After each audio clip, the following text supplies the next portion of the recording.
Anong mensahe ang kailangan marinig ng mga Cancer?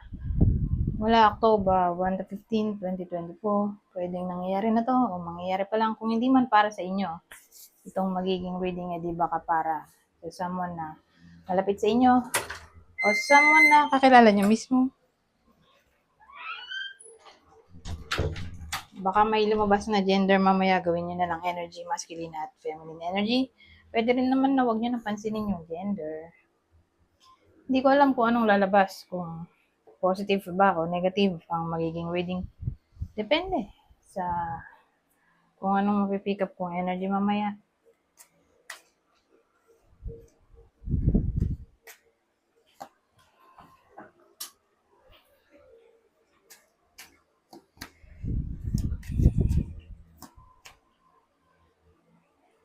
Ito magandang combination. Kasi ang dating dito,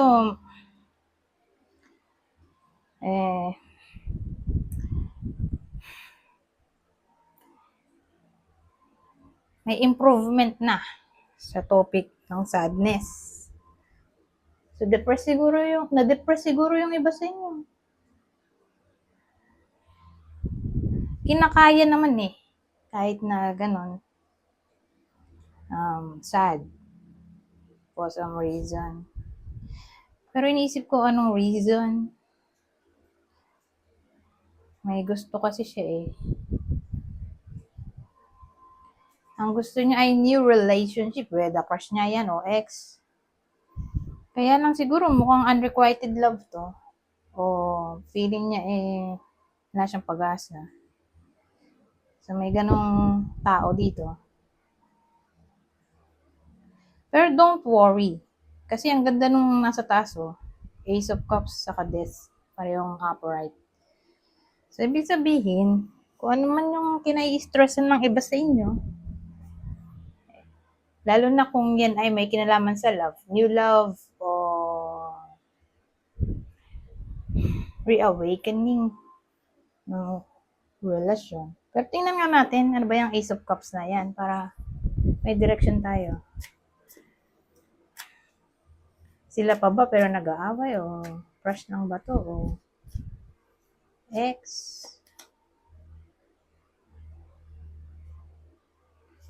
Well, yung someone kasi dito pawala-wala eh. Eh ano to? Crush talaga yan. Pwede rin namang ex. Basta crush. Hindi siya yung relasyon na nag-away sila, ganun. Mukhang love interest to. Tapos yun nga, pawala-wala. Well, good news. Kasi hindi na siya pawala-wala.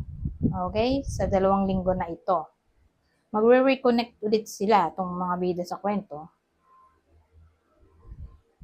Kaya lang kasi hindi ko masabi kung magiging sila na. Pero reconnection, posible. Reconnection ulit. Connection ulit. Ganyan. Mag-uusap ulit.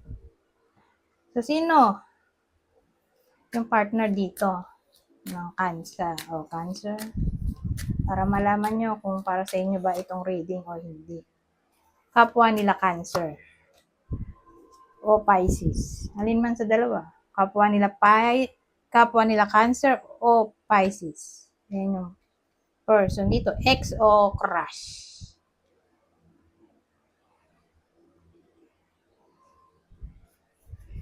Ano pang detalye ang masasabi nito? Pero dito, ibang senaryo na to. Madalas hindi nagdidikit yung kwento. May times din naman na nagdidikit, pero bihira. Ano to? So, in times of crisis, may tutulong sa iba sa inyo. May milagro. Pero tingin ko yung milagrong yun ay sa tulong ng mahal nyong namayapa na paano kaya yun? So, ewan ko. Parang ang dating ang tutulong sa inyo ay deceased loved ones. So, paano yun?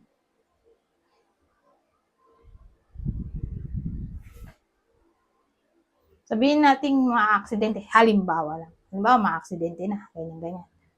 Bago pa mangyari, magkakaroon na ng vision yung iba sa inyo o idea sa paparating na panganib. So, ililigtas kayo sa madaling salita ng deceased loved ones.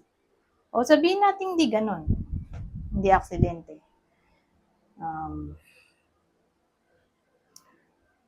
Tungkol to sa red flags na parang bibigyan kayo ng idea ng deceased loved ones nyo tungkol dito para hindi na kayo mapahamak. Kasi alam na nila yung future eh.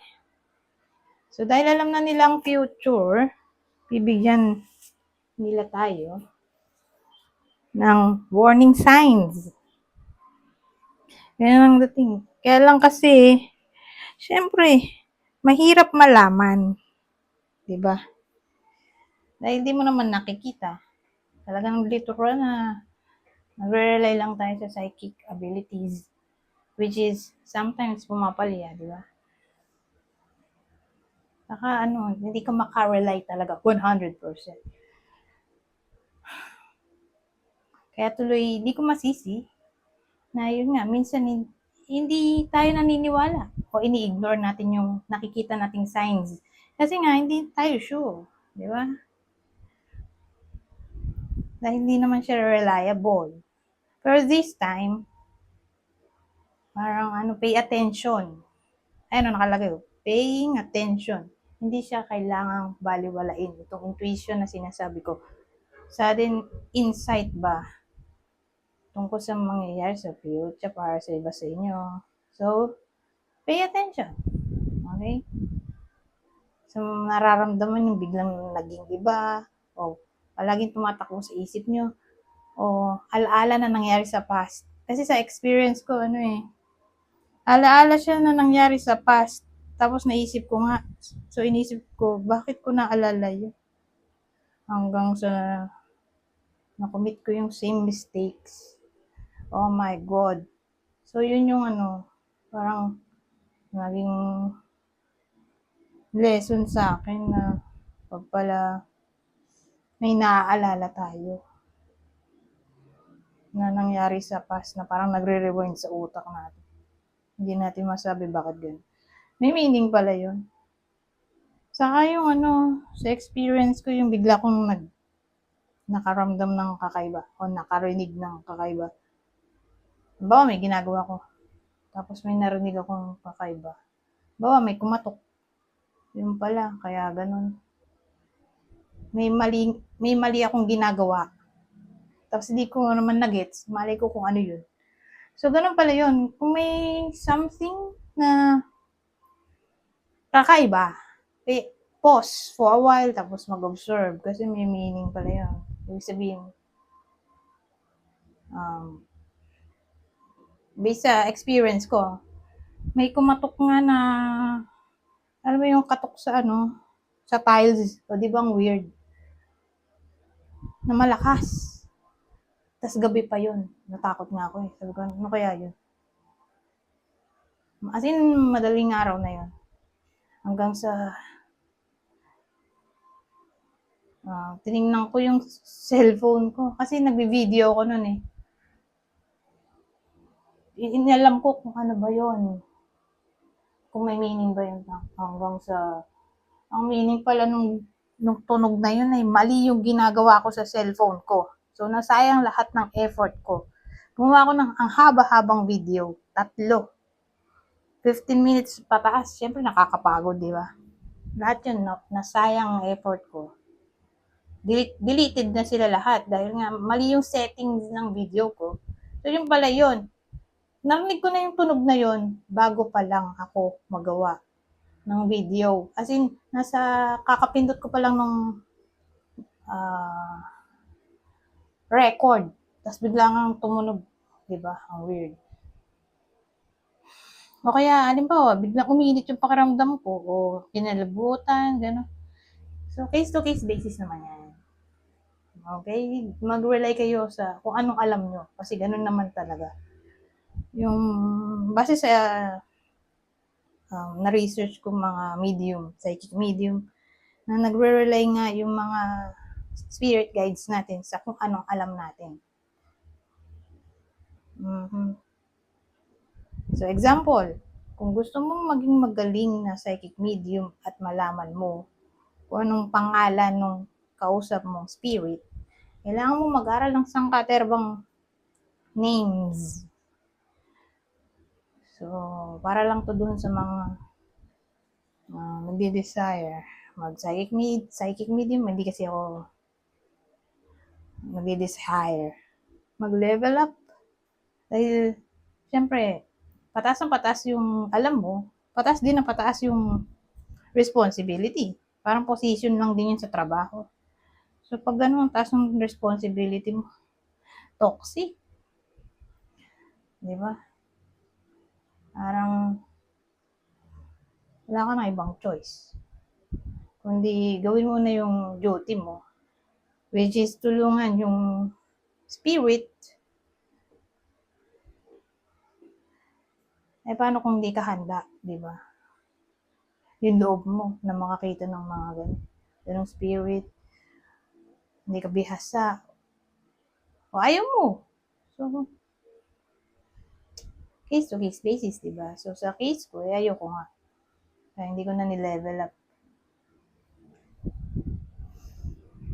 Kasi hindi na daw siya base sa mga narinig kong psychic medium, hindi na nato-turn off yung hindi na naku-close yung third eye. Forever na siyang mulat. So, kahit sa pagtulog mo, makakita ka ng spirit, ang hirap mo. So, anyways, yun nga yung yung medium nga na nakita ko rin sa YouTube. Kinukwento niya nga na habang natutulog siya, ginigising pa siya, di ba? Kaloka. Ginigising siya ng spirit.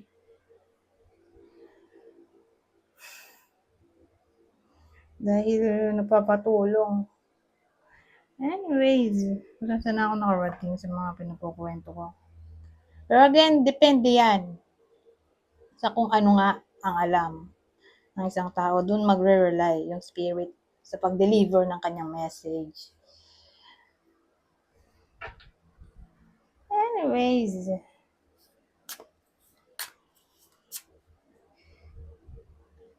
punta tayo dito sa huling deck. Ano pang masasabi nito? Extra message, babasahin ko na lang. Link. The bond of love grows stronger over time. Let go. Some things are best. Let go and let the universe work it out in its divine time. At ang huli, accept. Be prepared to accept what has in store for you. Anyways, hanggang dito na lang. Goodbye po na.